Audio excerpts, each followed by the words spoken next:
Good morning, everybody. Shabbat Shalom. A beautiful day in Texarkana, USA. I pray it's a beautiful day for wherever you are as you're watching online.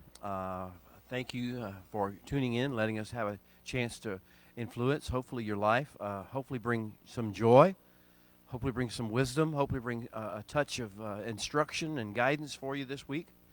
Hopefully, you will be able to experience the sweetness of our fellowship here at the Biblical Lifestyle Center in Texarkana. We are located, and I'm going to tell you a little story today, but to get us started. I think sometimes the greatest influence that we can have is the stories that we tell. And this is just a story about geography in somewhat and influence, but geography, we are located in the city of Texarkana. Between two rivers. We are located to our north is the Red River, and to our south is the Sulphur River. And so we sit situated between the Red River to the north and the Sulphur River to the south. We have these two rivers that we deal with. We receive the influence and the waters of those rivers, but we also become the watershed for those two rivers. Now, it's just a little lesson in geography to you. The Red River is a treacherous river. It's a narrow river. It's not one of those you want to travel. This is to the north of us. You don't want to travel it without having skill and wisdom in the way you do so. The Sulphur River is a more slow, lazy river, but it has a stench to it. It has a smell to it. That's why it's called the Sulphur River. And so we have this. It's a wider, in some sense, sometimes it's wider. Sometimes it's not, but other times it's just, it looks to be easier to navigate, but it carries its own issue. Now, that little story is an introduction to our study today, because I'm going to talk about two rivers. I want you to be aware that there are two rivers, that you will live between these two rivers. You will make your choice as to which one becomes your source of life, your source of inspiration, your source of fruitfulness, and which becomes the other, or which is not. The two rivers that I'm talking about to you are not the Red River and the Sulphur River, which is where we are geographically located in our city. The two rivers I want to talk to you about today are the river of life, the sweet flowing river that comes from the throne of the Creator of the universe, that is designed to nurture the earth, is designed to nurture those who dwell on the earth, those who come to Him, who come to the waters to drink. He even said that this is to become the natural part of who we are. Yeshua, the Master, taught in connection with the Feast of Tabernacles. He said that those who aman, those who cling to and form me in their lives, these will, out of your bellies will flow rivers of living water. This river of life, river of living water, is the main first river we want to talk about. Now, if there were only one river, we would all be at states higher than we are. We would all be in more joy than we are. We would all be in more peace, shalom, than we experience daily. We would all have this great powerful Kedusha energy flowing in and out of our lives if that was the only river that there was. But there is another river. And just like the Red River is to the north and the Sulphur River is to the south here in our geographical location, unfortunately there is another river that we are influenced by, or that we could be influenced by. I'm going to give that river a nickname. I'm going to borrow from a secular source. I'm going to borrow from the Ghostbusters too, okay? And the other river besides the river of life that can influence us, that can change everything about us, that we can consult, is the river of slime. For some of you who happen to be Ghostbusters fans, that may mean something to you. I've never really watched any of those movies, so I've only heard about it, but I do know that there is a source of conversation about the river of slime, and it becomes quite a factor in the Ghostbusters series. Now, this is not Ghostbusters, and this is not a secular study. We are here to discuss the Creator of the universe and His ways of encouraging us, inspiring us, and empowering us to impact the world for good, impact the world for a blessing, as He promised That would be the nature, the result of Abraham's covenant. So we have these two rivers. On the one hand, the river of life. The sweetness of the water. The beauty of the revelation. You know, one of my favorite verses, one of my favorite meditation verses is Psalm 1. And Psalm 1 is David's song, his sweet song that summarizes all of his songs. And, you know, blessed is the man who walks not, I could just shorthand it by saying, who lives not next to the river of slime, who walks not in the counsel of the ungodly, is the phraseology he uses, who does not stand in the way of sinners, nor sit in the seat of the scornful. Now, you've just been given the diagnoses or the elements of the river of slime. The counsel of the ungodly, the way of sinners, the seat of the scornful. These are the factors that tell you, these are the diagnostic factors that tell you if you're near the river of slime. He says, blessed is the man who does not walk in the counsel of the ungodly, nor stand in the seat of sinners, way of sinners, nor sit in the seat of the scornful. But his delight is in the Torah, the law, the wisdom, the instruction manual of the Holy One.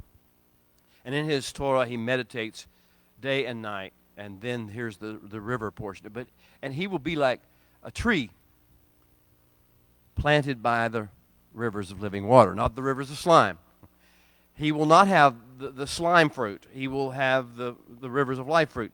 He will be like a tree planted by the rivers of living water, which brings forth its fruit in its season. Its fruit is not the tree's fruit, is the river's fruit. He brings forth the river's fruit in its season, the river of life's fruit in its season. And so, and its leaf also shall not wither. Even the outward signs, the evidences of receiving life, that's what leaves do. Leaves are the point of interaction with the atmosphere, where sunlight is received primarily by the tree, and where the photosynthesis occurs. So this point, even the leaf will not wither. There will not be a lack of flowing revelation and wisdom and back and forth between the Holy One. This is our portal of revelation. So it would be like a tree planted by the rivers of living water, which will bring forth its fruit in its season. Its leaf also shall not wither, and whatever it does shall prosper. The wicked are not so, but are like the chaff which the wind drives away. Those who attach themselves to the river of slime, these are not these are not going to have the fruit of the river of life. These will instead be like the chaff which the wind drives away. Therefore, the wicked should not stand in the assembly, nor sinners in the judgment, nor sinners in the assembly of the righteous. For the eye of the Holy One is on the righteous, but the way of the sinner will perish. Now, this is that parable. I want you to kind of get this picture as we get into Parsha Chukat. This is sort of a tale of two rivers. Back in my youth, my younger days, we'll talk about perhaps a tipping point of life when you begin to shift from what you did in your younger years to your heritage and your legacy and what you want to leave behind in your latter years. Those are factors we will talk about today.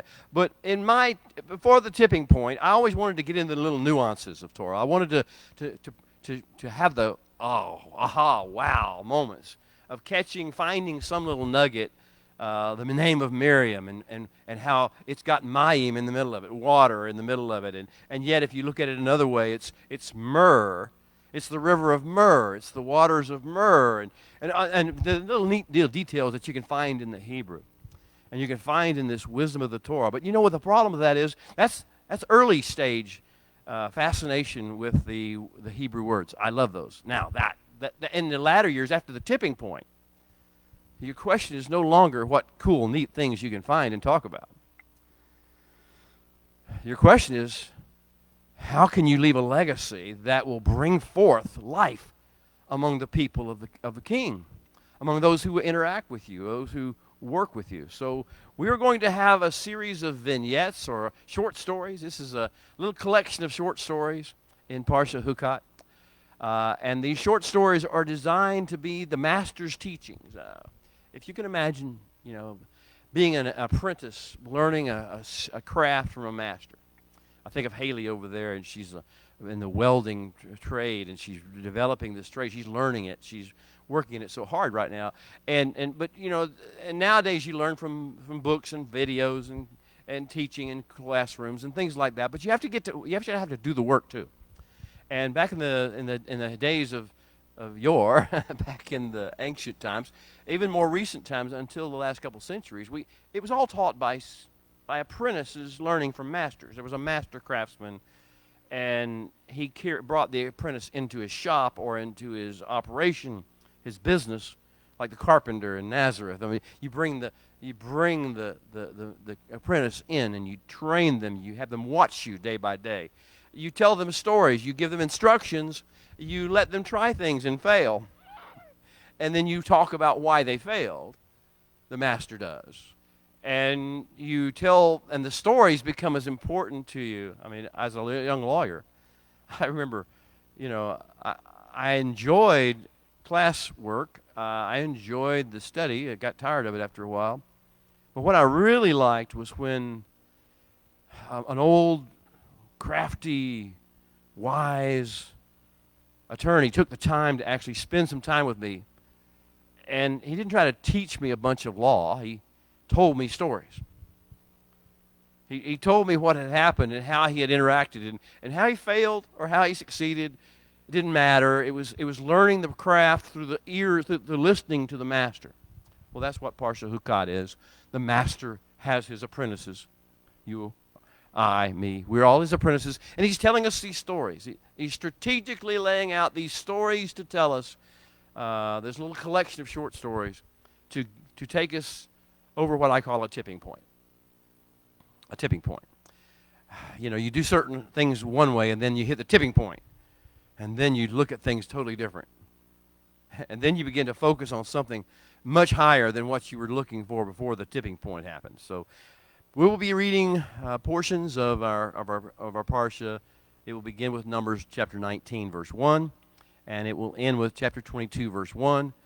For those of you who may be wondering, we will not be reading that all on camera, so you don't have to worry about the length of time. We'll hit some of these short stories, hopefully, in their details and just talk about it. It's important that we get this now because we're in a season every year. The Holy One has laid out years for us. What a wise creator. What a wise king. He's designed our lives. He has orchestrated our lives that we will have a certain number of years, cycles of the sun. In those cycles of the sun, we'll have cycles of the moon, 12 cycles of the moon. And during each of these cycles that he's set up, we are to learn certain things. It's part of this Master Apprentice program. We're supposed to learn certain things and apply certain aspects of what we've learned in given seasons. He will bring forth its fruit in its season. We don't just learn a bunch of knowledge and just impress it down like a database is there to access. No, we do what the Master teaches us to, what we see him doing, what he's doing in the season. And so here he is in his parsha. He's going to get us ready. He says, you know where you are in your season, in the year, in the annual cycle of the sun. Well, you are this is the 9th day of Tammuz. The 4th month of the biblical year that was designed and taught to us in Exodus chapter 12. The 4th month of that year, the 9th day, that means we are 8 days ahead of something. We are 8 days ahead. We're only a week and 1 day ahead of something, and that would be, your mathematics will tell you, your sequencing will tell you, it's the 17th day of Tammuz. The 8th day from now will be the 17th day. Excuse me, I'm getting it wrong. 9 days, right? Anyway, 17th day of Tammuz. Today's the 9th, 17th. That's 8 days. Okay. 8 days before something happens. 17 Tammuz. And then that 17 Tammuz leads into 3 weeks. The 3 weeks between the straits, it's called. All this is chronicled for us in what happened. The details of those 3 weeks are chronicled for us in the prophetic books of Jeremiah, Isaiah, Ezekiel, also chronicled for us in the books of Kings and the books of Chronicles. So I realize I'm not going to be able to go back and tell you all those stories right now in this short period of time we have to talk. But realize that this 3-week period is stated very clearly, described very clearly in those books and what happens in that book in that period of time. And let me just say, as I said last week, this season of 3 weeks is the season of great prejudice or intense prejudice, severe prejudice. We will be under the microscope, and most of the attacks against the people of the Holy One, the most severe attacks, verbal and physical and military and every other way, will become during those 3 weeks. Every year we see a level of it, a degree of it. Some years are heavy, intense.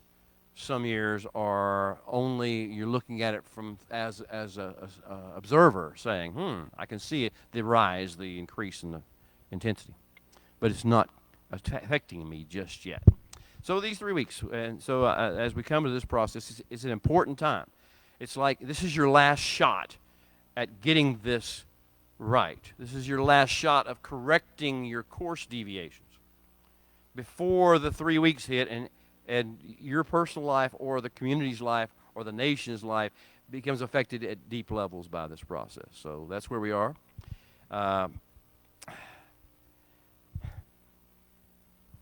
Chukat. The name of our parsha is Chukat. I'm going to talk to you about what that name means, but I want to tell you, first of all, this is the parsha that chronicles the next to last leg of our great journey of faith. This is like apprentice season 6 of 7. So we've been an apprentice for 7. You're going to be an apprentice for 7 years. And this is our 6th year. We're getting at high levels of apprenticeship here. We're supposed to be at high levels now because we've been walking with this master for this period of time. This is the parsha that chronicles the next to last leg of our journey. The last leg of our journey is that journey into the promised land. We're going to get to, in this parsha, we will get to the hills of Moab overlooking Jericho.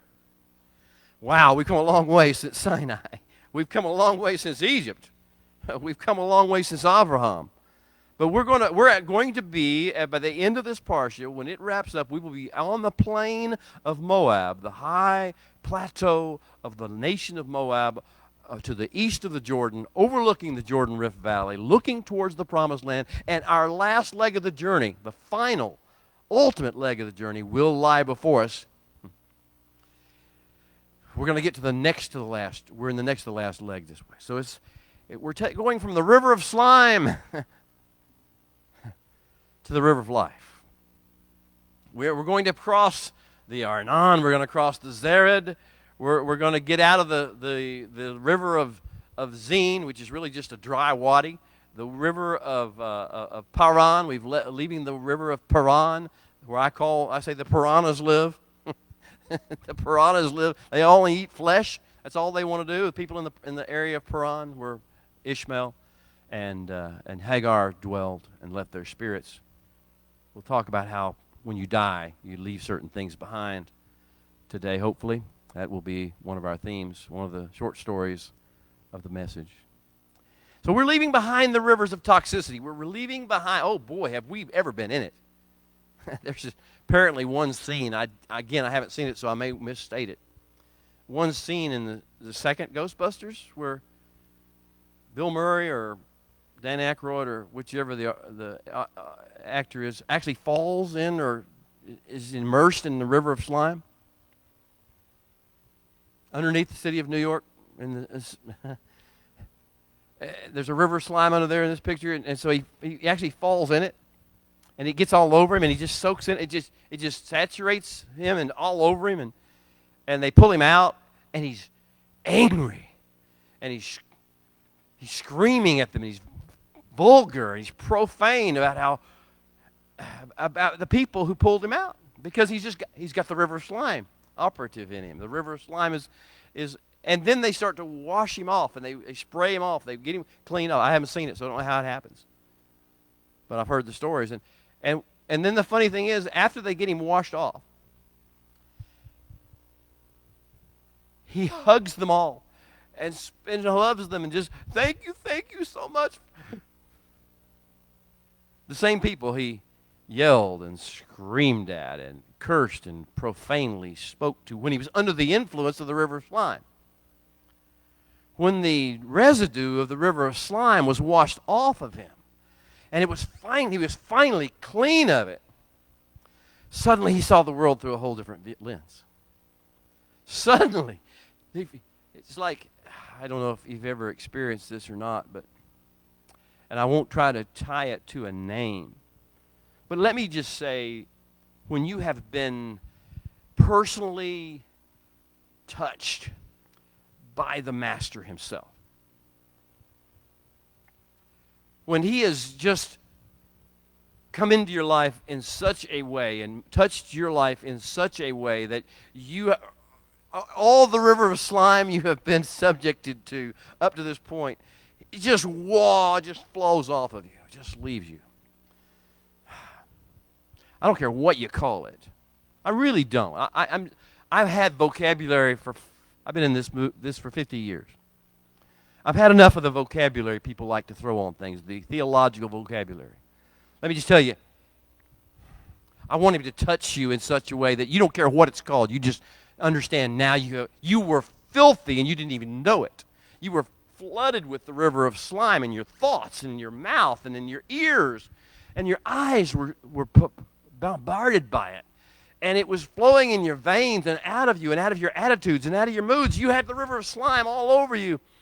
And then Yeshua came and he washed you off with as only he can do, as only he can.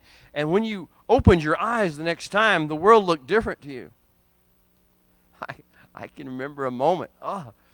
And I remember I walked down. I took an elevator downstairs from my 7th floor office building, and I walked outside. And the world had never been so beautiful. When I stepped outside, the sun was the sky was so blue. I've never seen it that blue before. It wasn't because it was any bluer. It was because I could see it now, because the slime was off of my eyes. And I saw a tree. There was a tree and a planter right by that bank building where I was working. And I saw a tree and a planter. It was just a tree and a planter, right? Oh, no, this wasn't just a tree and a planter. It was brilliant with its foliage. It was alive. It was flowing. It was moving in a little bit of a breeze. And the sound it was emanating was like a song of creation. And I saw people walking on the sidewalk. And I didn't know why, but I loved them. I didn't know why, but I wanted to bless them. I wanted to smile at them. I wanted to see them smile. The river of slime had been washed off of me. Finally, I could see things the way they really were. Now, here's my question to you and to you, those of you who are here and those of you who will be watching either by any of the media that we offer. Have you been washed clean? I mean, really clean. Have you been washed clean lately? Ever or lately? If you've ever been washed clean, so clean that you know you look at life different because you feel different, you see things different, you smell things different, you hear things different than you did, you're clean, then you will understand as much as you can understand about Exodus or Numbers chapter 19 and the waters of cleansing, the red heifer, the ashes of the red heifer, and the water, the 5 ingredients, the 5 elements that we don't understand, and the mystery. The mystery of the red heifer is not such a big mystery. It's only a mystery to the human mind. It's only a mystery to those who are in the river of slime, who keep absorbing its negative energy and want to understand and know and possess knowledge that they can then project on other people. The simple truth, the simple reality of the waters of cleansing is that there are some, that there are waters of cleansing, that the Holy One desires for you to be clean like I talked about, to have the river of life wash over you and cleanse you and change your way of thinking about everything and feeling about everybody and about the places you live and the times you live in and the purposes of your life. And then to sense the opportunities, the things that are before you, the possibilities that life affords you because you're clean.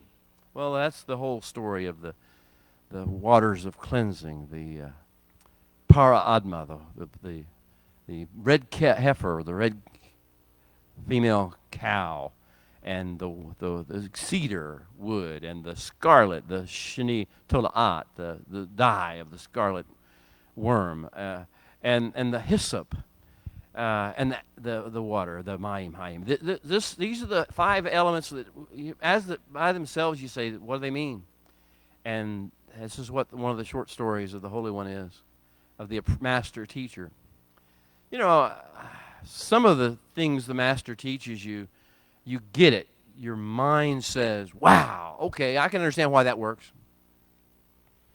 And then sometimes, if you have a good teacher, a good master craftsman, he tells you something he knows you will not understand. He knows that you won't get the reason why because you're not far enough advanced yet to understand why something has to be done a certain way. Why a certain weld has to be laid a certain way at a certain time. Why you do things in sequence. You do this before you do that. I have a personal experience I'll just briefly interrupt you with this lesson with, and that is that yesterday I took an hour off work or so, and I was asked to do something that is not my forte really as a lawyer. I was asked to put together a table, one of those tables you buy at the box store, and of course you have screws and you have bolts and you have all that kind of good stuff. Well, it says something very clearly. It says, do not tighten any bolt until all the bolts are in place. Resist the urge to tighten the bolts until every bolt is in its place, and I found out why. You know what I did, right? You know I didn't understand that. I didn't have enough understanding to know why that was necessary. Because if you tighten them all down, you probably aren't going to be able to get all the bolts in where they're supposed to go because it moves everything around. And you need to be able to shift and move things. Well, at any rate, I didn't know that. Now, the Master will talk to us about things like that, things we don't know yet, things we don't understand yet. And sometimes he'll look at us, I think, and he'll say, you understand that. That's good. You're getting it. I see the light come on your eyes. I see you're getting it intellectually. And then other times he looks at it and says, I see you're not getting that. And that's good. That's okay. As a matter of fact, I want you to have a long conversation with me for maybe years to discuss why this is real. And not, because here's the question. If you do not understand it, if you do not grasp all the reasons for it, but he said it, and he is brilliant, and he knows what he's doing, is that okay with you? Is it okay you do not understand? Is it okay you can't explain the reason for it to your peers or to those you want to feel like you're more intelligent than? I know none of you feel that way, but unfortunately that's sort of a common factor. We like to have knowledge. Why the vocabulary issues of religion have begun to be anathema to me. I hate to use those terms because people think they know what they mean. There's a famous line in one of the movies. You use that term a lot, but I do not think you know what it means. I think religious folk that we have dealt with, of all religions, use terms a lot, but they have no clue what they mean. They can't explain what they mean, and that's okay as long as you don't try to put somebody else down that box. So this is our season of leaving the river of slime, or at least separating ourselves from the river of slime so that we can get into the watershed of the river of life, so that we can begin to really attach to the river of life and have that fruitfulness begin to burst forth in our lives. I call it our turning point season, our tipping point season, our turning point season. Getting up from the desert floor, which is where we've been for the last 3 weeks, the spies, learning the dangers of spycraft, the rebellion of Korah, and learning the dangers of mind control craft, and the rebellion that followed, and all the process. We're getting up off the desert floor where we've been and dusting ourselves off, or letting the Holy One wash us clean, wash us off, and then marching on, moving on, persevering, and then overcoming through maturing emunah, overcoming through maturing faith. Again, faith is one of those words, an English translation of a Hebrew concept, that people use that term a lot.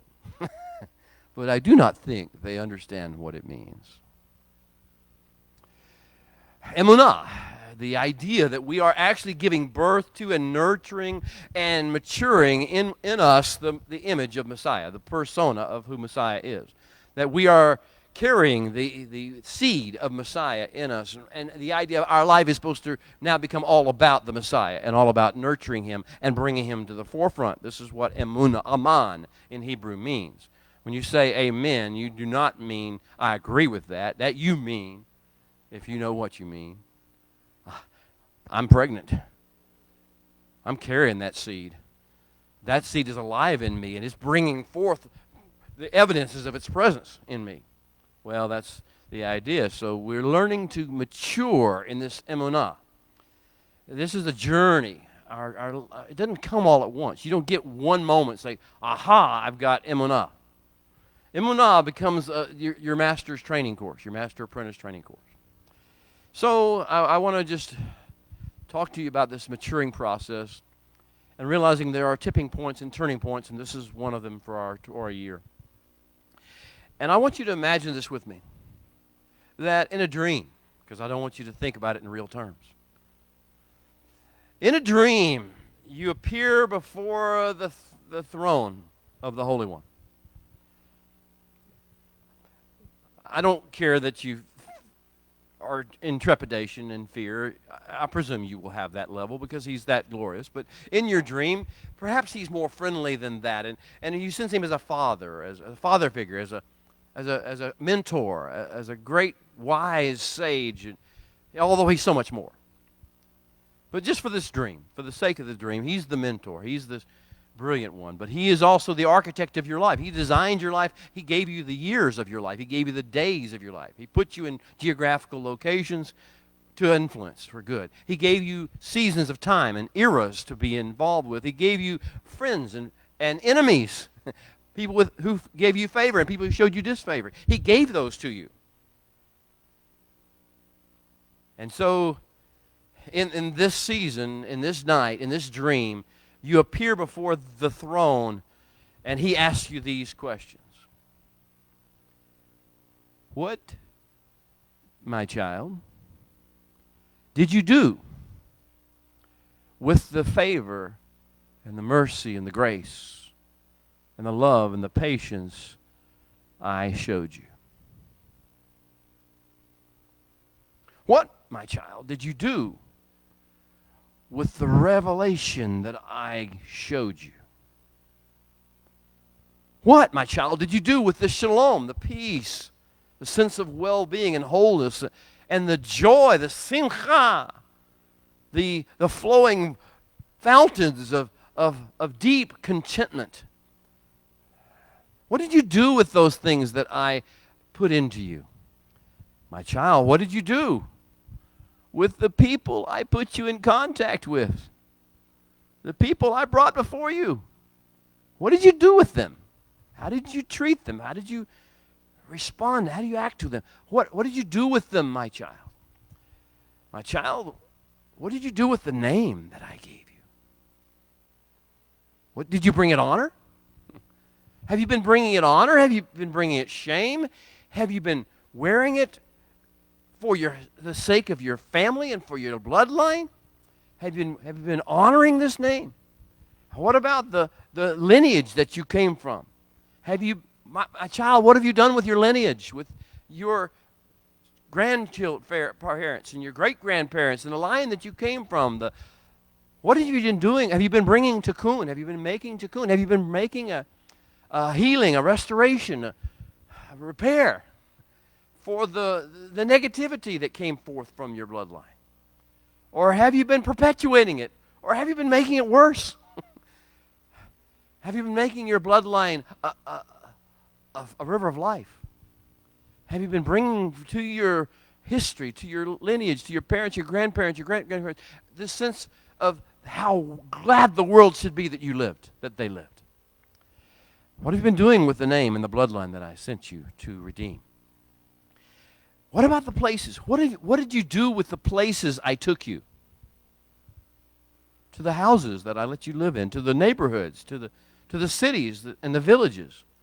What did you do with them? What did you do with the countries, the regions, the watersheds that I introduced you to? What about the long-range ones, the internet ones, the ones you've contacted by virtue of my father was into shortwave radio and to CB radio, and so he contacted people he never met, but he had influence in their lives by virtue of what he did.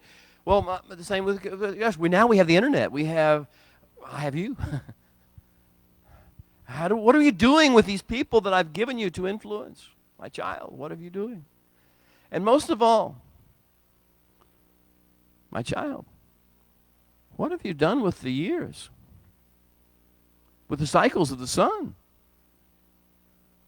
What have you done with them? What have you done with the days? Each one was choreographed for you.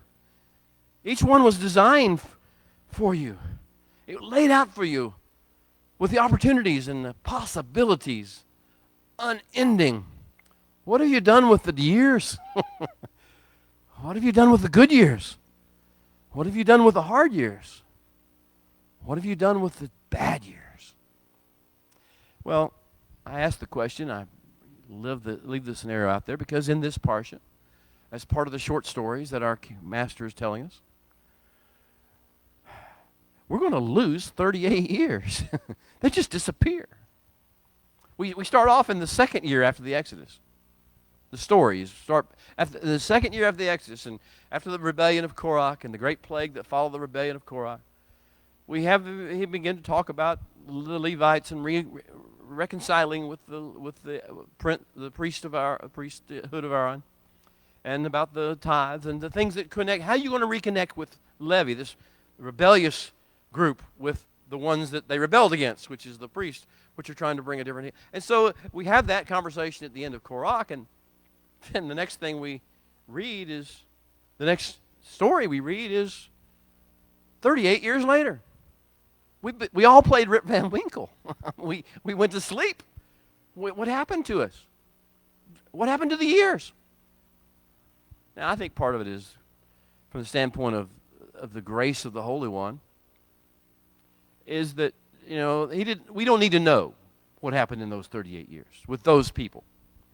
But here's the deeper question is that there were 38 cycles of the sun. Do you understand? I don't know how many years it's been.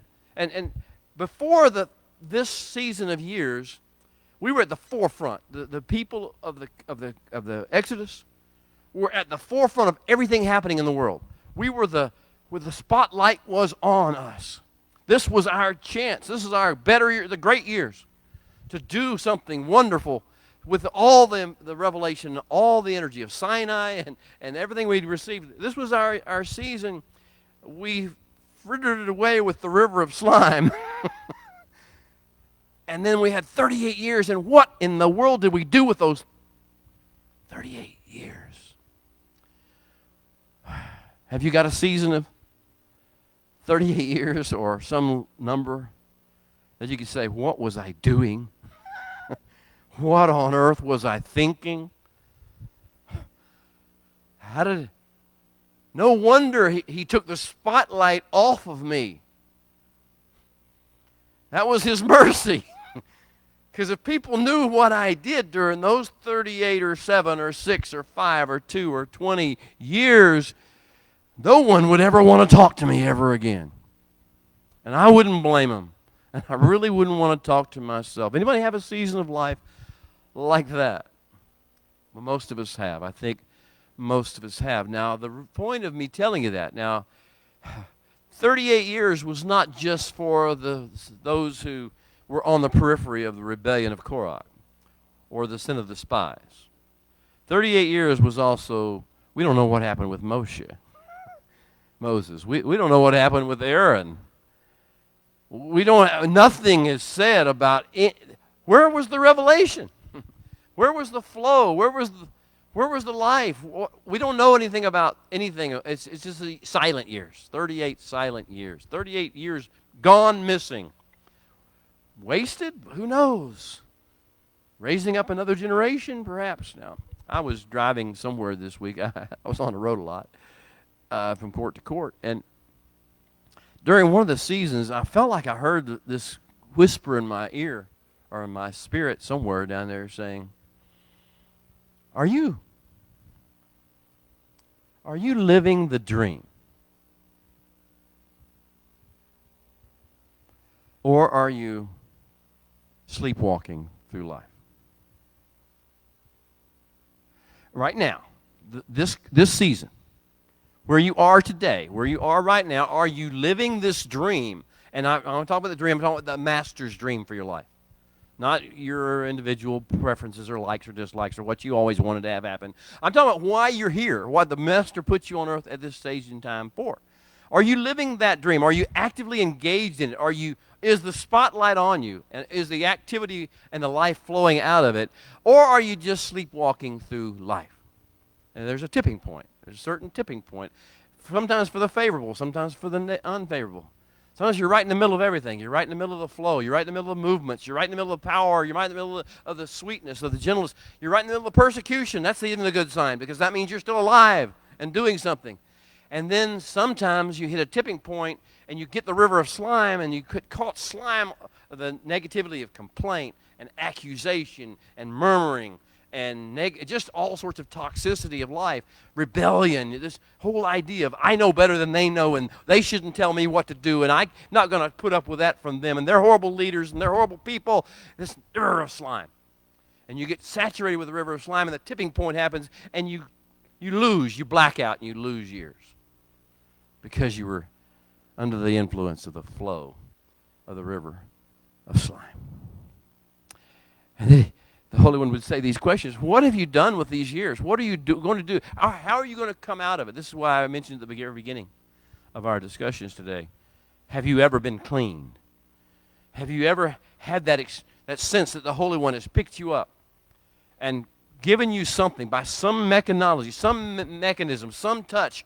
He has taken the residue, the mess of the river of slime off of you and washed you clean, and now you've hit another tipping point, and you're back. You're back. And my message to all of us, online, in present, in this room is, let's get back. Let's come back. I know the politics haven't been good. I know the ideology's going nuts. I know the emotions and the trauma and the entertainment world and the physical world, the scientific world, the medical world, has all gone crazy. What is that to us? What does that mean to us? Aren't we here for a higher purpose? Aren't we here to bring blessing and bring life and bring hope and bring shalom and bring joy? What is all the negativity of this world to us? Why are we fighting that battle? Why are we fighting a war that is not our war? And not fighting the real war, which is the war of truth and righteousness and joy, of hope and purpose for the world. Why are we not fighting that fight? Why are we in the wrong fight? Paul said, I have fought the good fight. There's a lot of fights you can fight that aren't the good fight. If you build an army and you have a strategy and you have a plan and you have assignments and tasks assigned, but you have a few people who just see something they don't like, they see the enemy and they forget the protocols, forget the rules of engagement. That's my enemy. I'm going after him. I don't like him. I don't like what he said. I don't like what he did. Forget the protocols. You don't want those in your army. They're out. Because you need to follow the protocols of the kingdom. You need to follow the instructions of the master as to how we're going to accomplish the purpose of the kingdom, not defeat your little enemy that you have at this particular given time. Well, I'm going to move on. I told you, promised you, I guess, or threatened you, that I was going to define Chukat, which is the name of this parsha for you. So Chukat traditionally is translated into English as ordinance or law or, well, what else? Ordinance or law or statute. Well, that doesn't help much, does it? That's some of those series of words that I tell you, people use those a lot, they don't know what they mean. So if we're going to dig deeper, we're going to see because it wasn't spoken to us in English with the statutes and ordinances. It was spoken to us in Hebrew by a Hebrew thinker with Hebrew wisdom speaking to us about a Chukat. So what's Chukat? Chukat is derived from the verb chachach, with het and two kafs, two kufs, het and two kufs. And it means to dig or to carve or cut in a subject, in a solid subject. To dig in the earth or dig in a trench, to carve, to inscribe on a page or on some metal, to inscribe and leave a mark, a trail, a path. In other words, to make a permanent mark, an impression, an impact, to make a permanent mark, impression, impact. So when we talk about Chukat, we're not talking about statutes. We're talking about leaving some kind of permanent impression. Making a trail, carving a path, blazing a trail for the world to follow. That is, you just follow it because it's there. I have a son who has a Jeep. Anybody? Four-wheel drive Jeep. I go riding with my son every once in a while just to humor him, because he likes to take Dad on his Jeep. So we're wherever, and all of a sudden we're off the main road and we're down the trail that I don't know if it's even a trail. I mean, somebody went down there with something one time. Maybe it was a horse or cow, I don't know.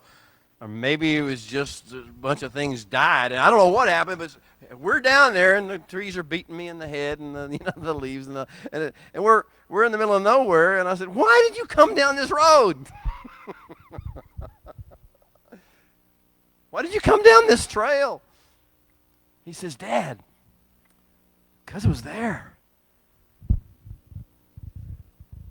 Now you get it? Do you get it? The Chukat is, we go down it just because it's there. We don't know what's at the end. We don't know what's along the way. We don't understand. It doesn't matter. Do you know the sense that it's there? And so then laid out for us, and there's a possibility with a four-wheel drive Jeep we can get through that thing and see what's there. Well, that's what the Chukat is all about. And we talk mostly about the Chukat being the issue of the waters of cleansing and the formula for the five articles, five elements of the waters of cleansing. And then the fact that, strangely enough, if those who are able to put these things together, make the waters of cleansing, make this solution is supposed to cleanse us and make us clean, where we can actually see the world the way it really is, the way I told you about earlier. The people who do that become unclean. The ones who get touched by it become clean. There's a transference takes place here. Strange thing. Those who will make you clean take on your uncleanness. Those who you have the water sprinkled on receive this wisdom and this, wow, this is what life's really about. This is the possibility. These are the opportunities we have. Well, that's the idea of the Chukat. But you see, the Chukat goes further than just the waters of cleansing. The Chukat goes to, why did the Holy One tell Moshe to speak to the rock? Because one of the little short stories is the story of Meribah.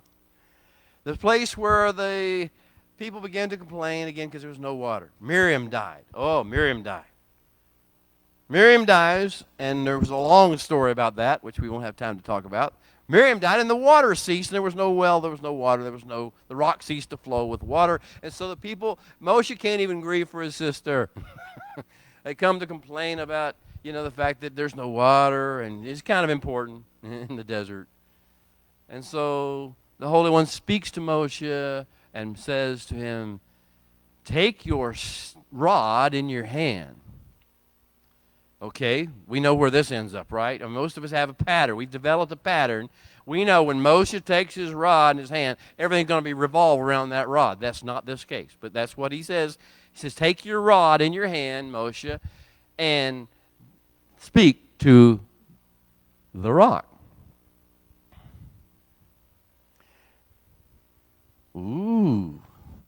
Now, we sometimes want to get ahead of God. We want to get ahead of him, and we want to do some rod speak. Make that rod talk, man, and make that rock talk. We're going to have rod and rock talk. He says, no, that's not the kind of talking I'm talking about. I'm speaking to you about. We're maturing in emunah. We're reaching higher levels, and at higher levels, you don't rely upon the rod, and you don't rely upon the sword, which we'll get to later in this. You quit relying so much on the rod and on the sword and on your emotions, and you begin to do what I tell you to do, which is just speak. Why speak to a rock? Why speak to your neighbor? Just take your stick. Beat him.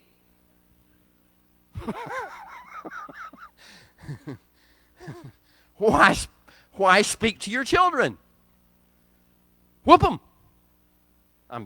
Don't whoop me out of context, please. You get me arrested. I'm making a parody here. As you mature in life, you become less and less aggressive and physical in your approach, and you begin to realize that the master. Well, let's go back to Exodus chapter 4. What did the Holy One say he was going to do? Moshe, here's your life laid out for you. This is the pattern. I'm going to put my words in your mouth. I'm going to put my words in your mouth. And you're going to speak on my behalf to Pharaoh. And you're going to do all these things. You're going to and you're going to speak to your own people. And they're going to and Moshe said, I don't speak good. I don't talk right. I'm not eloquent. I can't do that. So in his state, in the lower state of where Moshe was at that particular one, the other one says, okay, so what do you have in your hand? You remember the story? The Holy One tells him, your mission is about speaking. Your mission is about what you say and my words in your mouth coming out of your mouth. That's what your purpose in life is. But in the meantime, till you're mature enough to be able to do that on a regular basis, what's in your hand? Moshe says, well, my stick, my rod.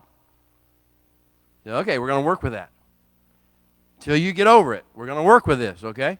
And Moshe, boy, did he ever learn stick craft? He had rod craft down to the science. And he could rod craft. So when the Holy One says to him, take up your rod and speak to the rock, I think he all heard, take your rod to the rock. Whatever he heard, I don't know. But what happened was, he goes to the rock, and that's a whole other story. The rock from which the water flowed while Miriam was alive. He goes to that rock. There's this whole legend, midrash, about he went to the wrong rock first. I'm not going to get into all this stuff. And people looked at him and laughed at him because he was at the wrong rock. And he made a fool of him. He felt like it made a fool out of him. And so he became angry and hurt his feelings. And his emotions got caught up. And that's why all the other stuff happened that happened. But what happened was he goes to the rock. And he's ticked off. By the time he gets to that rock, the river of slime is all over our beloved leader. He's a great leader. The river slime could get on the best of us. And the river slime gets all over Moshe. And then in this particular moment, he looks at the people and he says this: you rebels. Curses them. He curses the people. He speaks the slime. He slimes them. Was it true? That's not even, in Hebrew it doesn't matter if it's true. Truth is not a defense in Hebrew. The issue is, do you see potential or do you see judgment? It's what things you want to criticize and judge. The issue is, are you part of the solution or are you part of the problem? And so he says, you rebels, do we have to, talking about Aaron, who stands there watching, says, do we have to bring forth water from this rock for you? Hold on here just a second. Hold on here just a second. Is that what's about to happen? Is that what ever happened? Is that what could possibly happen? Is Moshe or Aaron going to bring forth water from that rock? You know better than that. If you just think about it for a second, if you get clean of the river of slime for a minute, you know Moshe was only an agent. And the water was going to come forth the same place the water came from forever, the source of living water, the Holy One himself. And so Moshe's taking on not only the river of slime and his accusation and his negative condemnation. Be careful what you say with your mouth. Be careful what negative things you say, even against people who deserve somewhat in some natural form of what you deserve. Be careful. That's not why you're here. And so he speaks it, and then he says, do we have to bring forth water from the rock? And then he takes his rod and does exactly the opposite. He hadn't spoke to the rock yet. He spoke a lot. He said a lot of stuff, but he didn't say a thing to the rock. He just took that rod, and he smote it with energy and with power and with anger. Okay. You say, well, I've had moments like that. Maybe that's what I did with the years. Maybe that's what I did with the people. Maybe that's what I did with the places. I've been striking them. You said to speak to them. Well, you know, Moshe could have said, he could have had a conversation with the Holy One. He says, well, then what am I supposed to speak? You told me to speak to the rock before he strikes it. He could have had a conversation with him. We could have a conversation. My flesh tells me I want to strike this person, or I want to accuse this person, or I want to take credit for being righteous when they're not righteous, and I'm able to do things they can't do and see things they can't see and know things they don't know. My flesh wants to do that, but you tell me to speak to it. Speak what? What am I supposed to say? But we don't have that conversation. Moshe did not ever apparently ask the question, because why? The river of slime? What had gotten to him? Well, he speaks. He speaks to the people with the curse, the accusation. Then he promises to, or says he's going to bring forth water from the rock. Then he directly disobeys the protocols and doesn't speak to the rock as he's told, and he strikes the rock with that rod. And here's the strange thing: water came forth. Why did water come forth? Because the Holy One wanted his people to have water. This was not an endorsement of Moshe. This isn't just because you see things happening around leaders in religious context. Do not think for a second it's because of anything they did, or any righteousness they possess, or any superiority of spirituality that they have. Do not expect that to happen. What that is God wants to do something beautiful, and he will find a way to do it. And as he will prove to us next week in next week's Parsha, he will use a donkey to do it if he has to. As a matter of fact, I think he sometimes prefers to use donkeys. So we're qualified. So, the thing about the Chukat is, and the verb that's used to introduce this into the concept is, that it's actually found again in this week's Parsha. Chukak. And it's a very interesting place. A Chukat is something the Holy One tells you. But then again, we have 10 basic categories of things that God tells us, that the Holy One, the Creator of the universe, tells us. We have Torah, we have Torah instructions. We have mitzvah. We have, here's my hand. Join me. Let's do this. Let's join together and do this. This is what I'm doing. Do you want to join me? That's what a mitzvah is. I'm doing it. This is what I'm doing. Are you want to join me and be with me? Then we have mishpatim. This is what's going to make us go forward. This is what's going to heal and restore and let us move on from whatever mess we've got going on here. That's what a mishpat is. We've got testimonies, or edut, which says, I'm going to tell you these stories, and these stories have morals and lessons to them, and you will see how I work through these stories. That's the edut, the testimonies of the Holy One. We've got pekudim, which is precepts, which basically is this. These are what happens, how I visit you, and where the visitation takes place, and how that we conjoin at a place of visitation and meeting.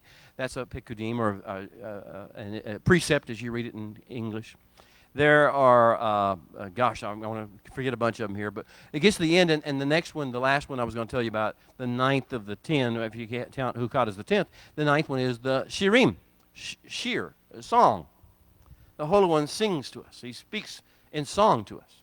And David picks up on this, and so you see the whole Psalms, the book of Psalms, is about him basically catching him and Solomon, and him and Moshe gets a couple or three or maybe 10 of these psalms, and he begins to I guess in the vernacular of this world, channels the singing of the Holy One. The Holy One starts the whole Torah with the song, Bereshit bara Elohim et hashemayim v'et haaretz. This is a song of creation, the song of and he ends it with, and he sings songs, all songs of the way he communicates through songs. You know this works, right?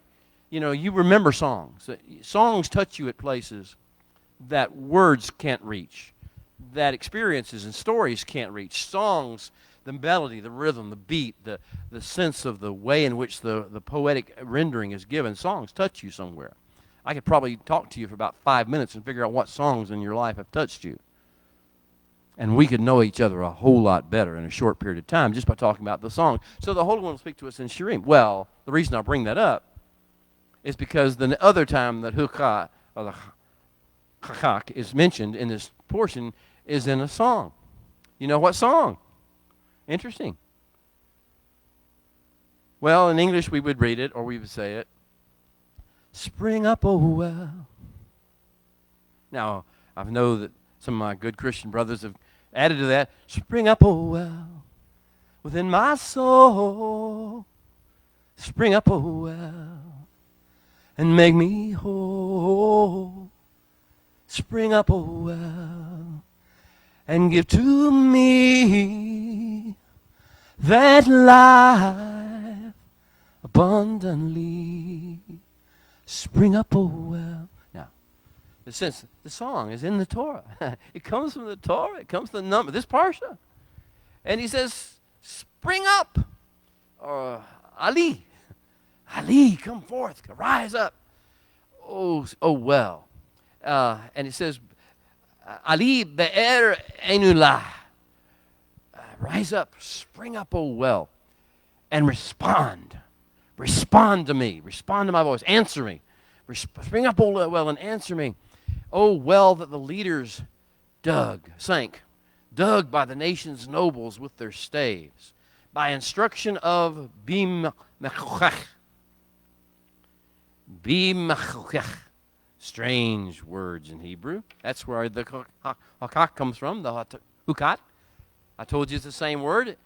So it comes from, and in English you read the lawgiver. And this also, same description is found in Genesis 49 in the blessing of Abraham, of his children, Jacob of his children. And he says that from Judah, the lawgiver, till the lawgiver comes. The scepter should not depart from Judah until the Hukak comes. So it's not a lawgiver. We should know by virtue of lawgiver is a I use this term a lot, but I don't think you understand what it means. Concept. And so what is it is that the one who is making the trail, the one who is designing the path, the one who is making enough of a trail that we want to just follow into it. We want to be like my son with the Jeep. It's there, and we want to follow it. So this is what happens. This is that idea of digging. So as we do this, there's a strange coincidence. These stories seem to all revolve around water. Okay? The waters of cleansing make you clean. Special kind of waters. We've never seen this kind of waters before. Before you just dipped, you took an immersion in living water. But this is a special, this is OxyClean in the Spirit. I mean, for the really tough stains. For the really tough stains, the regular mikvah, the regular baptism, there's something needed more than the regular baptism that needs to come forth. And I could give you terms, and we could talk about a second. I'm not going to go there. You're too theological for that. But there's another level of cleansing beyond the ordinary mikvah or ordinary baptism. And this level of cleansing actually changes everything about you and washes the river of slime and all its residue off of you. So there's that, the waters of cleansing. Then there's the waters of Meribah, the waters that come forth from the rock at Meribah. Miriam was all about it. Miriam dies. Miriam was all about water. Matter of fact, just about everything we know about Miriam had to do with water. One incident we don't know about, and that was the river of slime, when the river of slime got all over her. But other than that, where did we meet her? Where did we meet Miriam? By the water. The water that was carrying Moshe in the basket. And she was faithful with the water. And then, when did we meet her again? At the water. The Sea of Reeds is parted. And we have walked through dry shod, and the miracle has taken place, and the redemption has taken place. And then the waters come back together, and the Egyptians are swallowed up, and Miriam takes up her tambourine.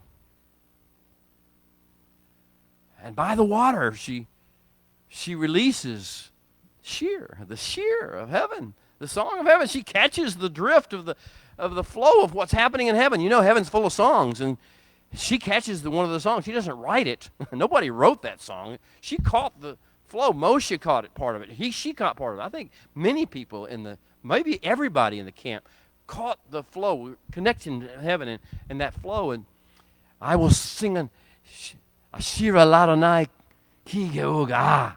I will sing it to the Holy One, for he has triumphed gloriously, his horse and the rider drawn into the sea. He is my strength and my song, and he has become my Yeshuat. He has become my, well, you figured it out for yourself. Again, we use those terms, and salvation is one of those terms people use, but they don't really know what it means. But Yeshua is the word, the Hebrew word. He will become my Yeshuat. Well, anyway, the whole song came forth in this process. Miriam there, and now she becomes associated with water. And as a matter of fact, the sages would even tell you whether it's true or whether they just want to say this to make their point and help you to understand that she became the source of living water. It was Miriam's well. Miriam's well that was in the rock that followed them throughout the world, throughout the desert, wherever they went, and released the water. And so when she died, what was going to happen when she died? Now, this is a very important point, because the one thing we know happened during those 38 years, the lost year, was that 603,548 men over the age of 20 years of age died. Out there in the desert, out there in the middle of nowhere, they reached their tipping point. They became irrelevant. They lost any movement forward. They in the wasted years, and they died during that period. There's all sorts of stories I could tell you about what the sages have to say about that, but it doesn't really matter right now. What matters is this: 603,548 of them. We haven't lost, so it's 546 now, because Moshe is still alive at this point, and Aaron is still alive at this point. Might even go a little further and say Eleazar and Itamar are still alive at this point. But beyond that, everybody else is gone. We lost them all. They were the lost generation. And so death, what happens with death? And what happens with Miriam? What happens when you die? This is a season of dealing with death. Miriam's going to die. We know that in this parsha. Aaron is going to die. And Moshe, we're going to find out Moshe is not going to take us in the promised land. He's going to die before he gets to the promised land. We know this death becomes the theme. Water and death become the theme. So now we see the waters of cleansing from the uncleanness that goes with living in the death cycle. So what happens when you die? Now, I've preached a lot of sermons at funerals. I have spoken a lot in later years with a whole different perspective about death. And I have backed away from a lot of the terminology that people like to hear me use. Because I need to tell you the truth, even though don't tell you all the truth. Because I don't think you're ready to handle all the truth whenever you've just lost a loved one. You need a little bit of compassion, but you don't need to be lied to. So now I've learned that there's a process, and I talk about, we talk about the tipping point or the turning point of life when you either going to go toward the mission and the calling, or you're going to go away from it. You're going to get 38 lost years or some number of lost years, and the river of slime will just build up the residue on you. That's the tipping point. But there's also a vanishing point. The tipping point is to get you one way or the other, but you're going to have a vanishing point. This goes back to the Garden of Eden and goes back to the serpent and the conversation we had and the Holy One's saying, if you eat of the fruit of the tree of the knowledge of good and evil, you will surely die. I didn't tell you were going to die right now. I never told you were going to just keel over on the spot. What I told you was you were going to enter this realm of the vanishing point. You will eventually vanish. You will begin to dry up. You will begin to lose vitality. You will disconnect from everything that is valuable. The river of life. You will disconnect from the river of life in that process. So we go back, and we're going to face 603,548 funerals, or 46 or 45. That's a lot of death. A lot of dying. And then Miriam. What happens when Miriam dies? And then Aaron. And then Aaron's gone. And now we're going to find out Moshe's going to go. Oh, my goodness. Death. The sting. The serpent sting. Oh, it's harsh. Well, let's talk about what happens when you die. The vanishing point. When you reach the vanishing point. Most of you who've been to some of the celebrations of life that I've spoken at, I've told this story many times, but it's my story, so I get to tell it. Dream. I'm in a dream. I had done 3 funerals in the past 2 weeks at this time, and I was sort of tired. I mean, it wears you out after a while. As someone who speaks, I'd done 3 funerals of people that I knew and loved and cared about. And I knew the families, and I knew they were hurting, and you know what goes on. So I have this. I go to sleep. I have this dream. And this dream, I'm approaching the gates of heaven, and I'm dealing with angels in this dream. It's a dream. What can I say? I'm having to talk to angels before I get to the throne to talk to the Holy One, because I really want to talk to him about it. And so I'm complaining to the angels. I'm trying to explain my case, why I've got to talk to the Holy One. Why are people dying? Why are all these funerals? Why are all these deaths taking place? I prayed for them. We all prayed for them. You know, all these things. Why die? Why did the death take place? And why did they all die? And the angels look at each other and they start gently chuckling. They weren't like making fun of me. They were just, it's like, it was so weird that they heard me say that people were dying down here. And I said, what? Why are you laughing? What are you smiling about? What are you looking at? And one of them looked, I said, we're not trying to insult you, not by any stretch of imagination. We just don't talk like that up here. We don't call it dying. Well, I said, what do you call it? Oh, we just call it reaching the vanishing point. When the body disappears, and the spirit separates, and they reach the vanishing. The humanity the life doesn't stop. It just reaches the vanishing point. So it has colored everything I've done since that time. It's like, that's all that happened is my friends reached their vanishing points. They're still there. They're still alive. I knew that, but somehow you sense that that the body just doesn't need to be there anymore and it reaches the vanishing point. Well, what happens when you reach it?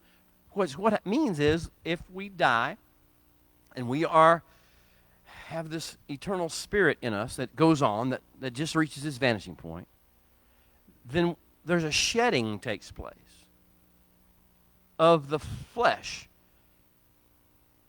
And whoever's around us, whoever's closest to us, is going to get some of it on them. One way or another. For good or for evil. For health or for sickness.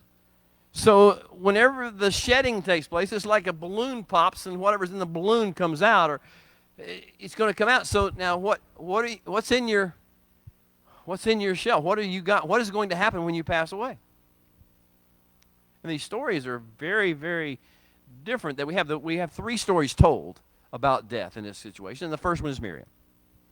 And the strange thing is, it just says, and Miriam died. Now, you went to the desert of Zin, a new desert, a new watershed, and Miriam dies. Doesn't say they mourn for Miriam.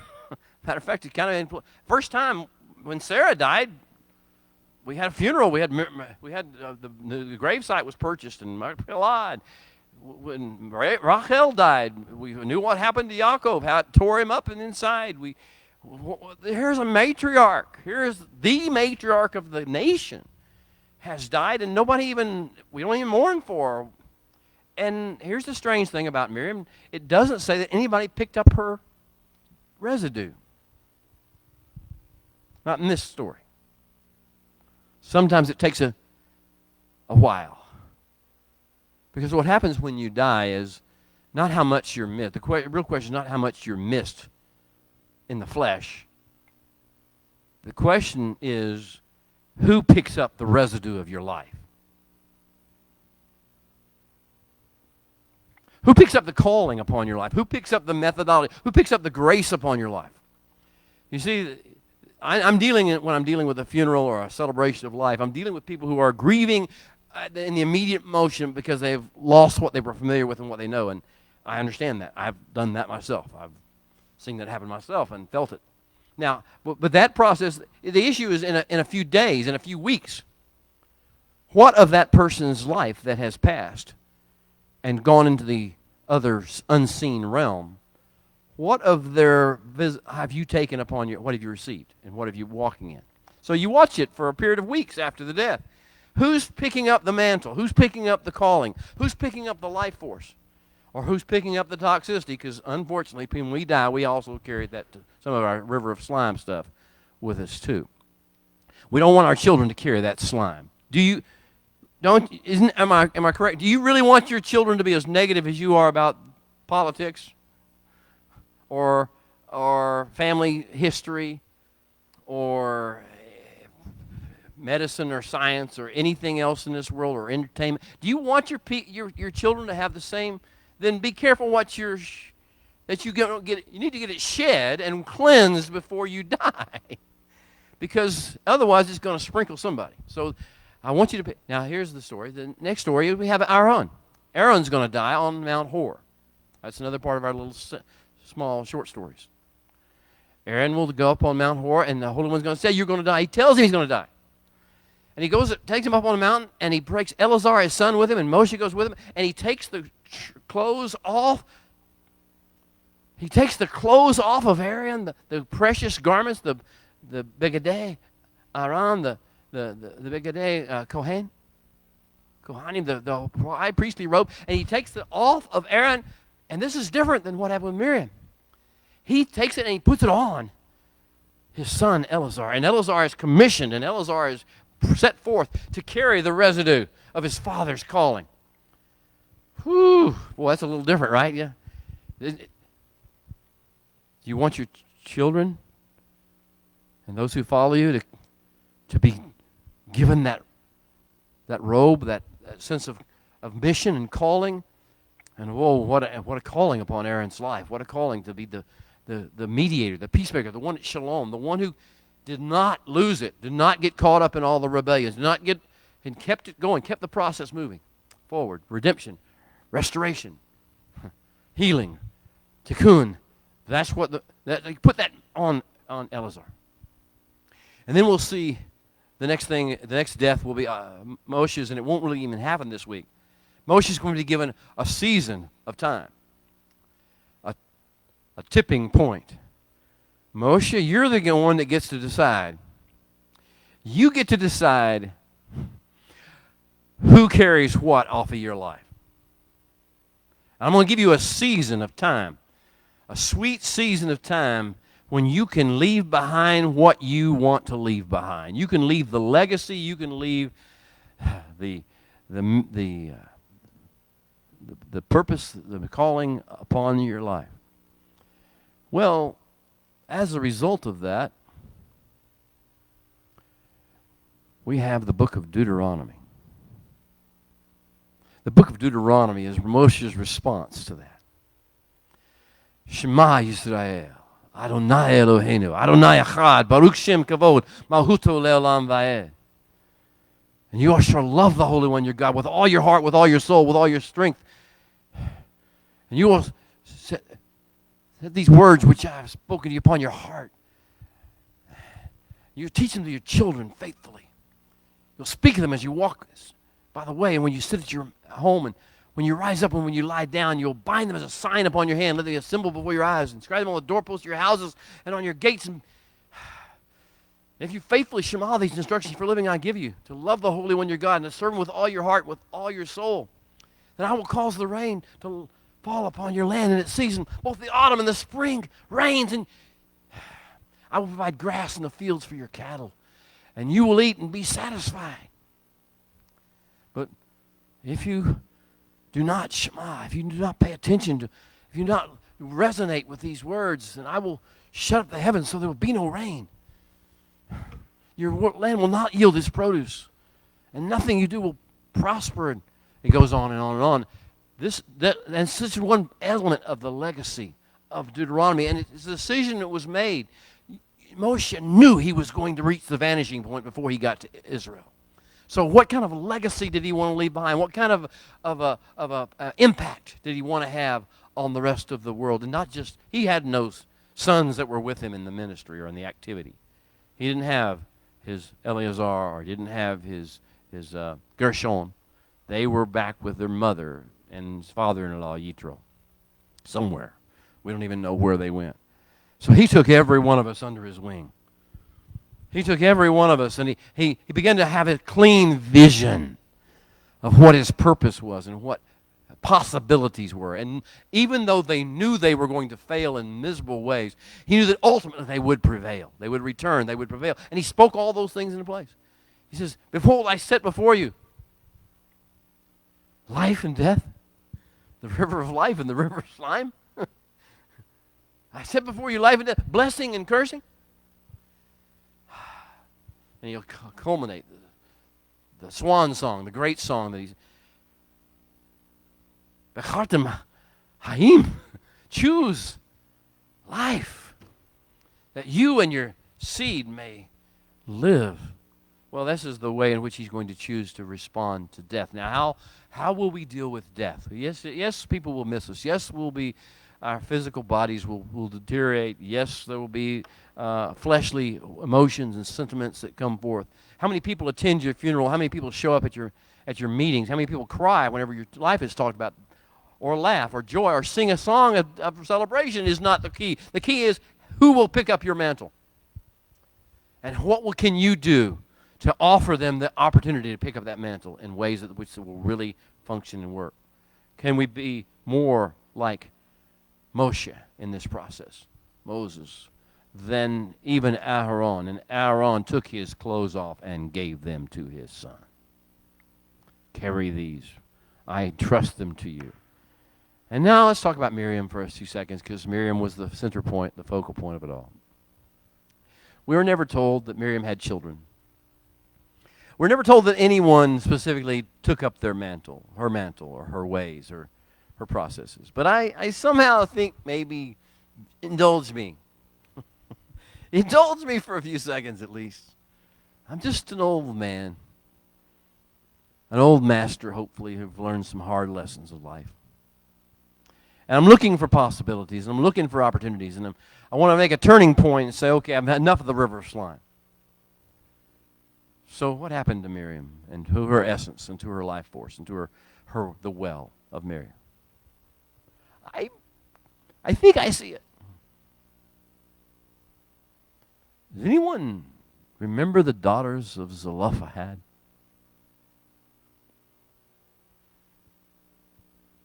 Five daughters. It won't come forth this week. Next week in Parsha, in the Parshas of next week. Actually, 2 weeks from now.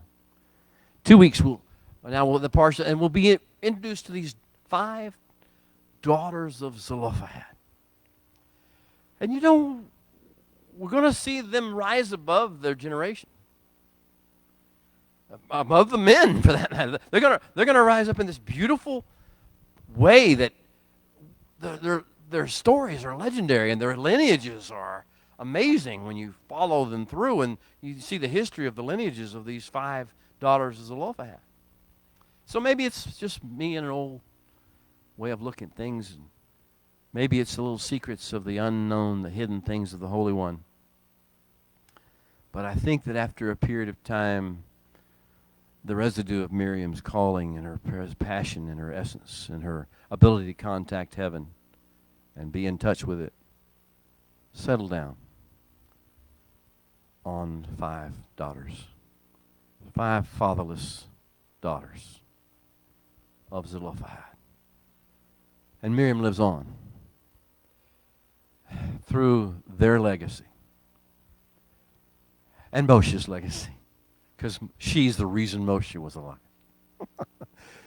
And Aaron's legacy, because it was with her cooperation with Aaron that he was able to become the high priest, to be the spokesman, the one who spoke the eloquent words.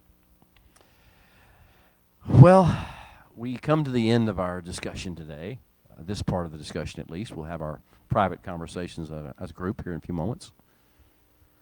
But the issue becomes, are we at a turning point? Are we at a tipping point? We have today, we have maybe a few years, maybe a few decades, maybe 38 years to do something with our lives, to provide an answer to that question, that this series of questions that the Holy One asked in that vision that I asked you to, in the dream that I asked you to have as we began. What have you done with the years? What have you done with the people that I gave you to influence? What have you done with the callings that I put upon your life and your heritage? What have you done with the bloodline? What have you done with the legacy? What have you done with the lineage? Well, these questions. Now, a lot of it's going to determine as to whether we will do either follow the way of the river of slime, which we become complainers, easily offended, aggravated, outraged, self-righteous, as we talked last week about Korach, loveless and lawless. Loveless is bad enough, but lawless means your lovelessness has no bounds. Well, a lot of it depends on whether we will be in the watershed, stay in the watershed of the river of slime, or whether we'll go to the watershed of the river of life, the river of living water, the streams of living water which produce their fruit in their season. Which one? We have a choice to make today. Today is our choice. Will we choose the waters of life, the rivers of life? And we come, like Yeshua said, to let those waters come out of our own bellies and leave that to be the residue that people can pick up behind us whenever the time may come for us to reach our vanishing point, or even before that. Will that be or will we leave behind this slime that is so filthy that we even spew the negativity ourselves when we talk, when our words are accusatory, our words are derogatory, our words are judgmental and critical, our words are complaining and kvetching and unforgiving and unloving? Well, that's the question. And the next question is, okay, now that we are in this stage of saying, ooh, this is important, what comes out of my mouth, what comes out of my facial expressions, my demeanor, that is how I am impacting my world. It's not the wealth I built. It's not the teachings I did. That's how whether my words stir inspiration and empowerment in people and bring them forth their potential, or whether I condemn them and demean them and cause them to be fearful, angry, or self-conscious about their own idiosyncrasies and their own failures. Well, that's part of it. The other issue is, which one are we relying upon now? As we get more mature, as we come further deep into this mission, this vision, this journey that we take, are we still relying upon what's in our hand? Are we still rod people? Nothing more dangerous than people who are in the river of slime with a rod.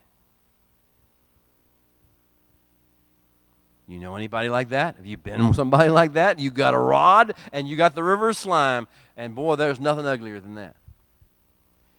So, or what about the sword? Because we're going to face part of the vignettes, part of the little stories, the short stories he's going to tell. He's going to be about people who come against us with the sword. Well, Edom, Esau's lineage, is going to come against us with the sword. And the Holy One's going to say a very strange thing. Turn and go the other way. All of our warrior spirits rise up and says, ain't talking to me like that. Ain't telling me I can't do that. And the Holy One says, turn around and go the other way. That's a war. Then we're going to get more. He's just going to come after us and shake his sword at us. And we're going to turn and go the other way. And you say, what cowardice is that? No, that's not cowardice. That's what the Holy One told you to do. So you do what why did he tell you to do that? Some things you don't need to know. You'll find out later. Now, there's that. And then there's a sword, there's the rod. What's in your hand? When Moshe gets asked this question at the end of his life, I think I know what his answer is. This scroll. What happened to your rod? I grew out of it. I grew out of my sword. I grew out of my rod. This is what I'm leaving right here, is this scroll. And the words on this scroll. And the inspiration that will change the entire world. Family by family, household by household. The blessing of this scroll is what's in my hand now. And I look back at the times that all I could tell you I had was a rod. And I feel like I was a child. And I was so immature. And I was so unworthy of anything you had done. And yet your mercy and your grace brought me forth. And you matured me, and you cared for me, and you talked to me, and you forgave me up to the point where I could receive the true wisdom that what I'm really carrying is not a sword, not a rod to strike people with, or to hurt people with, or to inflict my wrath with. What you really gave me were the same things you told me you were going to give me at the beginning. You were going to put your words in my mouth. And with those words of your mouth, I was to bless the world and change the world. Well, that's where we are right now. Where are you? Well, what is that in your hand right now? I hope you're maturing as we go, and put down the rod, put down the sword, and write your scroll. Shabbat Shalom. If you tune in with us, let us know where you are, what country, what nation, what city, or what region. And any questions you may have, any prayer requests you might have, any comments you may have, please feel free to leave your word. I do enjoy reading all of them, all your comments. Thank you very much. Shabbat Shalom. See you next week. Amen.